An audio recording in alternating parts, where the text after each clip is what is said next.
হেদায়েত সুস্পষ্ট হওয়ার পরে যারা রসুলের রাস্তাকে ছেড়ে দিয়ে ভিন্ন রাস্তা, আমার পীরের রাস্তা, আমার আকাবিরের রাস্তা, আমার বড় হুজুরের রাস্তা, বাপ দাদার দেখানো পথ, বাপ দাদার দেখানো ধর্ম, এদিক বেদিক ঘুরবে, আল্লাহ তাআলা বলছেন যে ওয়াত্তাবি গায়রিস সাবিলিল মুমিনিন, মুমিনদের রাস্তা ছেড়ে দিয়ে, সাহাবায়ে কেরামদের পথ ছেড়ে দিয়ে, সাহাবায়ে কেরামদের আকীদা মানহাজ ছেড়ে দিয়ে, সাহাবায়ে কেরামদের আদর্শ ছেড়ে দিয়ে উল্টো পথে যে চলবে, নুয়াল্লিহি মা তাওয়াল্লা, যাও তুমি যেদিকে যেতে চাও যাও।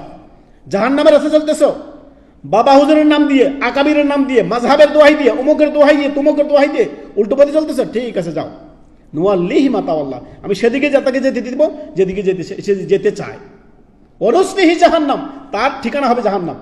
ওয়াসাআত মাসিরা, জাহান্নাম কতই না ভয়ঙ্কর এবং কি কতই না জঘন্যতম স্থান, আর তার থাকার জায়গা ওইটাই ছিল, কেননা সে রসুলের ইত্তেবা করেনি সাল্লাল্লাহু আলাইহি সাল্লাম। সে সাহাবায়ে কেরাম রাসূল সাল্লাল্লাহু আলাইহি ওয়াসাল্লাম, দেখেন নবী সাল্লাল্লাহু আলাইহি ওয়াসাল্লাম কত সুন্দর বাণী। নবী সাল্লাম বলেন খায়রুন নাসি করনি, সর্বোৎকৃষ্ট মানুষ হচ্ছে আমার যুগের আমার সাহাবাগণ, সুম্মাল্লাযীনা ইয়ালুনাহুম, তারপরে হচ্ছেন তাবিঈগণ, সুম্মাল্লাযীনা ইয়ালুনাহুম, তারপরে হচ্ছে তাবা তাবিঈগণ। সুবহানাল্লাহ, কত সুন্দর ভবিষ্যৎবাণী, সার্টিফাইড যুগ। এই তিনটি যুগ, সাহাবায়ে কেরাম, তাবেঈ, তাবা তাবেঈ, এই তিনটি স্বর্ণযুগ এগুলো। সুবহানাল্লাহ, সুবহানাল্লাহ।